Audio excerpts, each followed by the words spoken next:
Chers Scorpions, bonjour, vous regardez Jean-François sur Fabiola Voyance. Voici vos prévisions pour le mois de janvier. Alors le mois de janvier, chers Scorpions, il est d'abord marqué par le soleil, la mer, cette carte postale que je vous envoie depuis l'autre bout du monde, un endroit, si vous suivez votre intuition, vous saurez peut-être, vous découvrirez peut-être où je me trouve. Enfin, je vous laisse le soin de faire appel à votre sixième sens pour voyager et me rejoindre. Ce mois de janvier, il est marqué par l'affluence de planètes en Capricorne. Le Capricorne d'abord jusqu'au 20 le Soleil et jusqu'au 16 Mercure. Donc toujours aussi avec Jupiter qui est là, ça fait trois planètes en Capricorne. C'est super. On a aussi la nouvelle lune qui arrive en Capricorne le 24 pour fusionner avec Saturne et Pluton. Donc pour le Scorpion, c'est vraiment l'association entre l'intuition et la réalité, c'est-à-dire le quotidien, comment vous le gérez. Et en fait, ce qui est bien, c'est que votre intuition en général est vraiment c'est la bonne. Voilà, vous ne vous trompez pas. Mais surtout, non seulement vous ne vous trompez pas, mais par anticipation, vous pouvez, comment dire, échafauder, structurer les actions que vous allez entreprendre. En fait, l'intuition, on pense que c'est toujours un petit peu quelque chose qui nous, sur un autre plan, vous voyez, quelque chose d'un peu spirituel. Et bien là, cette intuition, elle va vraiment servir vos intérêts financiers, professionnels. Elle va vous aider à orchestrer vos journées, à ne pas perdre de temps.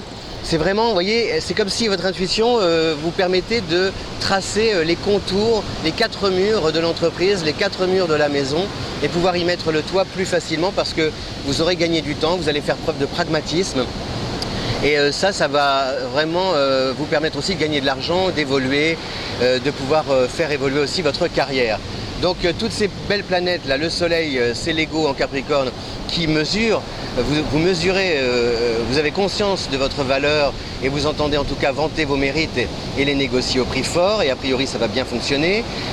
Par exemple, c'est un bon mois janvier pour changer de job et pouvoir discuter des clauses d'un nouveau contrat, des clauses financières et pouvoir réclamer davantage parce que vous le valez bien.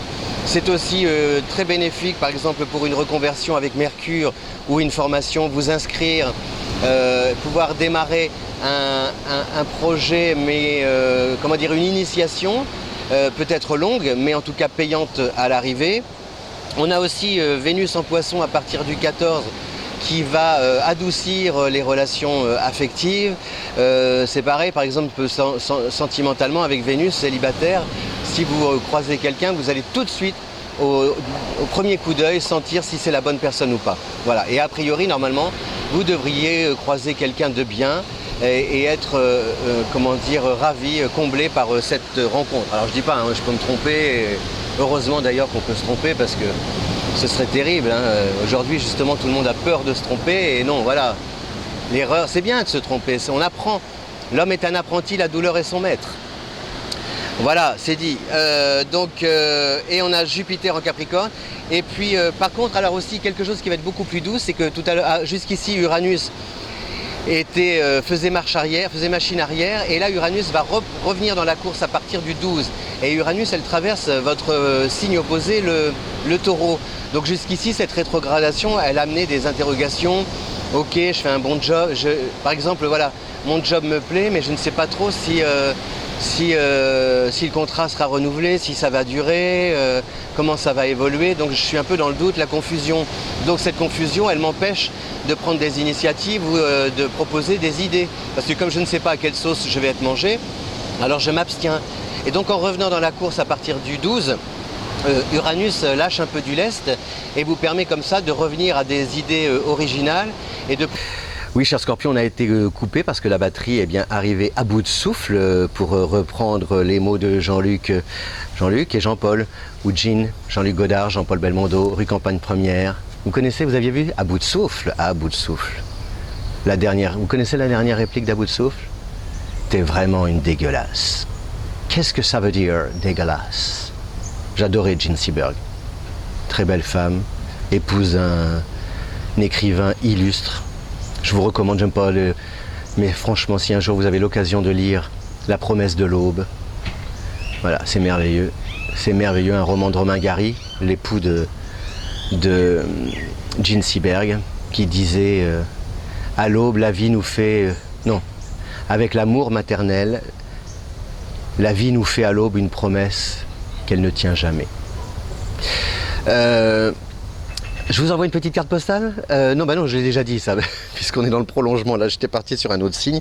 Non, je vous disais que Uranus reprenait sa course, et donc à partir du 12, et ça va vous soulager justement, parce que Uranus vous fait face en Taureau, votre signe opposé. Donc il y avait peut-être ces conflits avec cette rétrogradation, plus Mercure qui était rétrograde l'année dernière, en fin d'année dernière, donc au moment de votre période anniversaire. Donc tout ça, ça pouvait provoquer des tensions, surtout sur l'idée de savoir, de pas savoir plutôt quelle direction suivre, comment la situation va évoluer par la suite.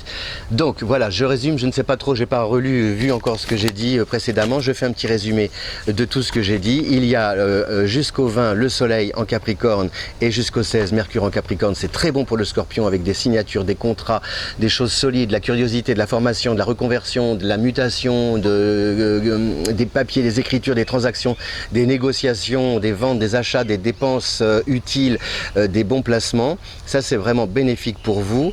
Vous avez aussi Vénus à partir du 14 en Poisson, donc vraiment la fusion au niveau de... Non, j'aime pas le mot fusion. La communion au niveau de l'amour, avec une chance de croiser l'âme sœur, que ça se passe bien, que ce soit harmonieux. Et puis vous avez Jupiter, bien sûr, qui est en Capricorne. Oui, en Capricorne, votre signe ami. Donc ça, c'est vraiment de la maturité, une espèce de force. Mais ce qui est intéressant, bon, vous saviez... François Mitterrand était Scorpion. Donc sa campagne, son slogan de campagne, je crois que c'était en 81, c'est la force tranquille. Mais c'est vraiment ça. Pour le Scorpion en janvier 2020, c'est la force tranquille. Il n'y a pas ce truc un peu aiguisé, acéré, que l'on vous reproche parfois dans vos propos, dans votre attitude. Non, il y a un côté très zen, mais qui fait autorité, qui fait loi. Tu veux adhérer à ce projet? Ah non, de toute façon, j'ai pas le temps. Et puis bon, bah, franchement, non, non merci. Sans forcément justifier. Pourquoi? Parce que je sens pas... non, tout ça. Bon. On a donc Uranus qui reprend sa course le 12, et on a aussi donc deux planètes très intéressantes, enfin une planète dans deux signes. Le 10 c'est la pleine lune en Cancer, et le 24 c'est la nouvelle lune en Capricorne. Donc c'est vraiment la pleine lune en Cancer, c'est beaucoup l'imaginaire, vous allez avoir plein d'idées, on sent que là ça va bouillonner au niveau de la créativité, vous allez avoir envie de faire des choses, peut-être même de développer des activités en parallèle de votre activité principale, et puis découvrir que ces activités ou cette nouvelle activité plus personnelle, eh bien, va recevoir un très bon accueil. Donc vous allez être encouragé à développer ça. Et avec la nouvelle lune en Capricorne, c'est bon, je mérite mieux, ok, j'y vais, je monte au créneau, mais je fais savoir que j'ai envie que ma carrière décolle, j'ai envie d'obtenir une augmentation, j'ai envie de... je vous dis aussi ce que je peux apporter en échange de cette gratification. Donc je dis pas que ça se fait le 24, hein, mais il y a un truc qui se fait entre les performances réalisées dans le passé, vos expériences, vos compétences, votre savoir-faire, et ce que vous avez envie de créer, de mettre en place par la suite. Mais pour le mettre en place, il faut aussi quand même que l'on vous paye à votre juste, à hauteur de votre valeur. Voilà, cher Scorpion, je vous remercie de cette... vous avez droit à 2 cartes postales en fait, parce que vous avez eu la mer, et là vous avez... voilà. Comme ça vous donne un indice pour savoir où je me trouve. Mais votre intuition. À bientôt, merci. Si vous aimez cette vidéo, n'hésitez pas à la partager sur les réseaux sociaux. Et puis si vous voulez découvrir vos affinités, compatibilités amoureuses avec d'autres signes, si vous voulez aussi découvrir vos prévisions mois par mois, personnalisées, les portraits, etc., eh bien c'est là autour, vous cliquez, Fabiola Voyance répond tout de suite et vous donne satisfaction. Merci de votre fidélité, à bientôt, ciao.